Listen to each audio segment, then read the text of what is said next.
Good afternoon, ladies and gentlemen. You're watching the English newscast on Future Television. I'm Yumna Naufal, and these are today's headlines.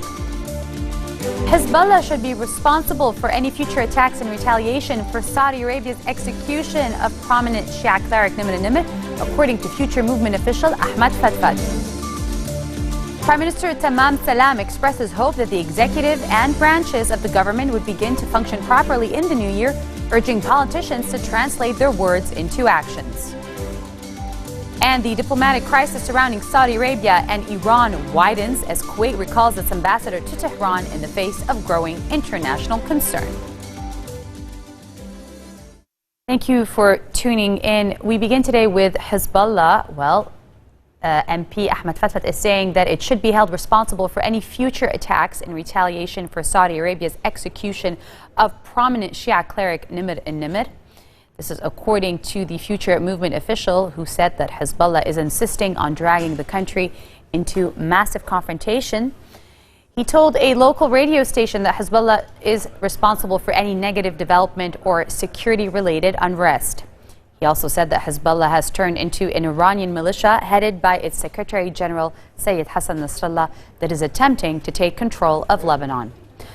Fatfat accused the head of Hezbollah's parliamentary bloc, Mohammed Raad, of using Hezbollah and Iran's guns to impose the party's hegemony and Iran's wishes, starting from Lebanon all the way to the region. Regarding bilateral talk, Fatfat said the Future Movement has yet to decide whether to resume dialogue with Hezbollah in the wake of Nasrallah's speech against Saudi Arabia on Sunday. Nimr al-Nimr's execution on Saturday has fueled tensions in the Middle East, with Shia-majority countries expressing condemnation and Saudi Arabia's diplomatic missions in Shia-dominated Iran coming under attack.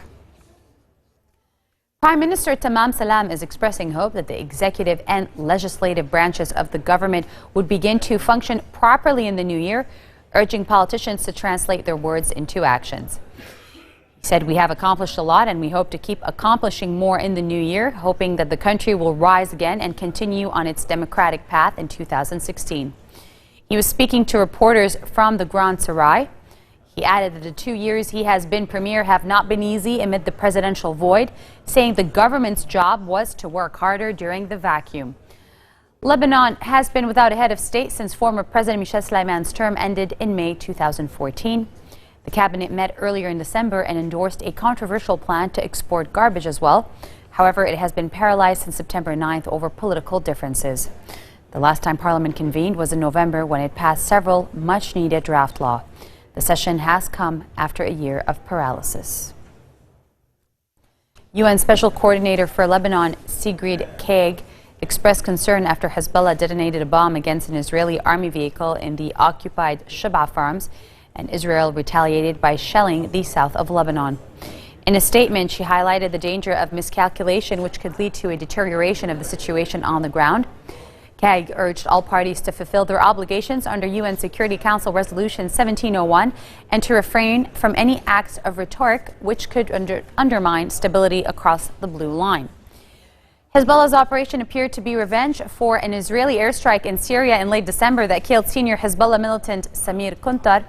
In a statement, Hezbollah said the attack in the Sheba farm along the Lebanese-Israeli ceasefire line destroyed the armored Hummer vehicle and injured those in it.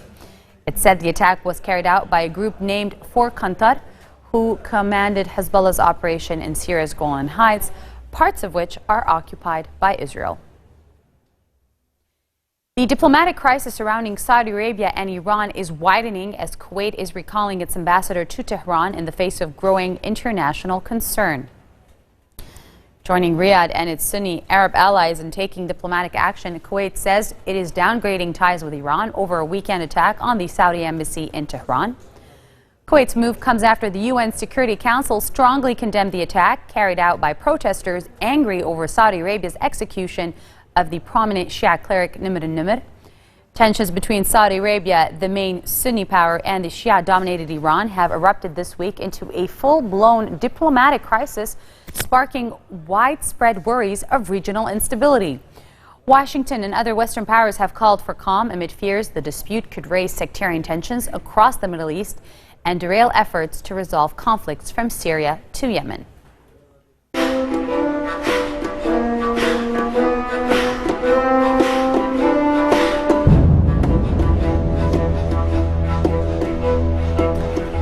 In the besieged Syrian town of Madaya, skeletal residents are braving landmines and snipers to scrounge for food despite a rare ceasefire deal that was meant to allow aid to enter.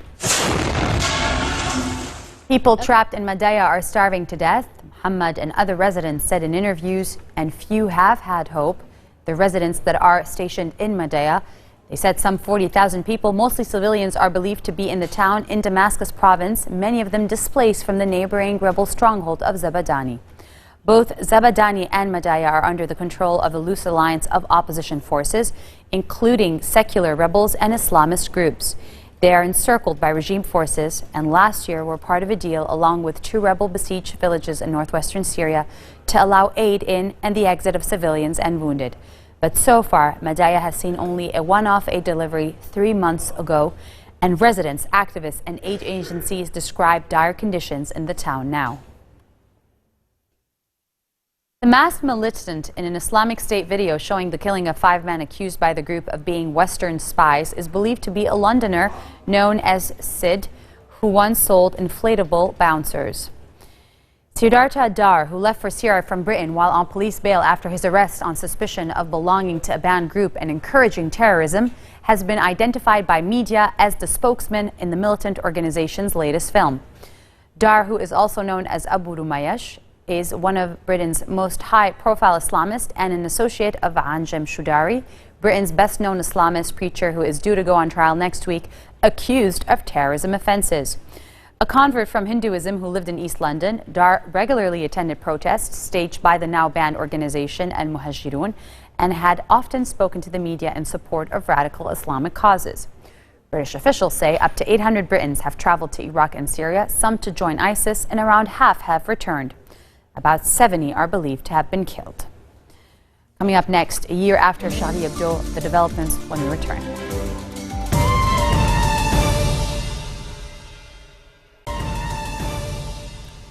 Welcome back. You're watching the 4:20 o'clock news here on Future Television. Still on the Saudi-Iranian diplomatic row, the White House is urging Saudi Arabia and Iran to show restraint in the crisis spurred by the execution of the senior Shia cleric by Saudi. White House spokesman Josh Earnest said in a daily news briefing that U.S. Secretary of State John Kerry has been in touch with his Iranian counterpart, as well as U.S. diplomatic officials had been in contact with Saudi officials to convey the message. Earnest said the White House has raised concerns with Saudi ahead of the execution. Is it your expectation that he will come out of this meeting ready to announce what he's planning to do? Julie, we do continue to be concerned about the need for both the Iranians and the Saudis to de-escalate the situation in the Middle East. That we're urging all sides to show some restraint and to not further inflame tensions that are on quite vivid display in the region.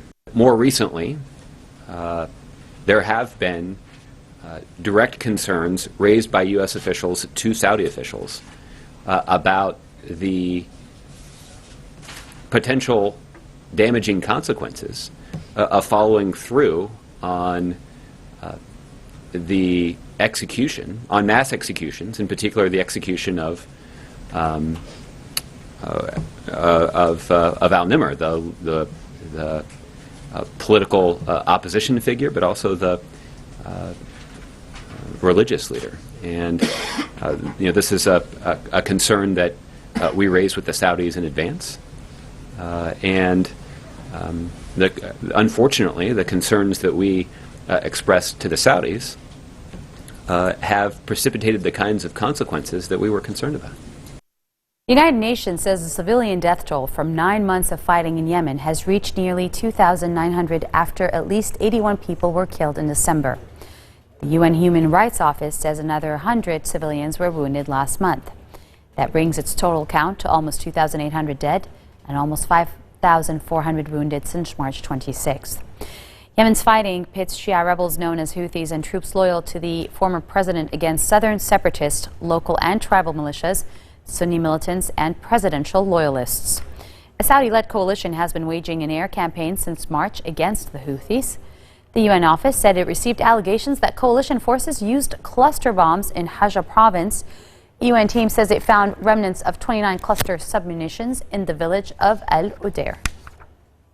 And at least 25 Iraqi fighters have been killed, repelling a major three-day offensive by ISIS in the region of Haditha in Anbar province.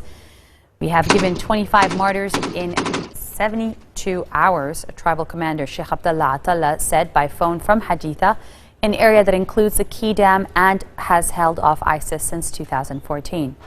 It was one of the biggest offensives they have seen. It came from three directions, he said, adding that dozens were also wounded. The mayor of Haditha, located about 200 kilometers northwest of Baghdad, confirmed the casualty toll. They said they have more than 20 martyrs and more than 50 wounded. They are from the army, the counter-terrorism service, the police, and tribal fighters. French President François Hollande unveiled a commemorative plaque outside a kosher supermarket where 4 people were killed by an Islamist gunman a year ago. The plaque, situated on the side of the Hyper Kasher supermarket, lists the name and the ages of the victims. France is marking the one-year anniversary of shootings which began in the headquarters of satirical newspaper Charlie Hebdo and ultimately claimed 17 lives at the start of what proved to be a bloody year for the country, with further attacks in November. On January 7, 2015, Islamist militant opened fire during an editorial meeting at the magazine, known for lampooning Islam with satirical drawings of the Prophet Muhammad. 2 days later, another gunman, Amidi Koulibaly, took several hostages in this kosher supermarket on the eastern fringes of Paris, killing 4, before a massive police raid released the remaining victims and killed Koulibaly himself. On to the United States, where Republican presidential candidate Donald Trump is releasing his first television advertisement in the 2016 race for the White House, with a 30-second spot highlighting his stance on Muslims, immigrations, and terrorism. The ad will air starting Tuesday in Iowa and New Hampshire, 2 key early voting states in the run-up to the party's nomination convention in July, ahead of the November election. I'm Donald Trump, and I approve this message. The politicians can pretend it's something else, but Donald Trump calls it radical Islamic terrorism. That's why he's calling for a temporary shutdown of Muslims entering the United States until we can figure out what's going on. He'll quickly cut the head off ISIS and take their oil. And he'll stop illegal immigration by building a wall on our southern border that Mexico will pay for. We will make America great again. Let me remind you of our headlines. Hezbollah should be held responsible for any future attacks in retaliation for Saudi Arabia's execution of Shia cleric Nimr Nimr, according to Future Movement MP Ahmed Fatfat. Prime Minister Tamam Salam expresses hope that the executive and legislative branches of the government would begin to function properly this year, urging politicians to translate their words into actions. And the diplomatic crisis surrounding Saudi Arabia and Iran widens as Kuwait recalls its ambassador to Tehran in the face of growing international concern. Your Tuesday, January 5th headlines on Future Television. I'm Yumna Nofas signing off. We'll see you again tomorrow for all the latest. Take care.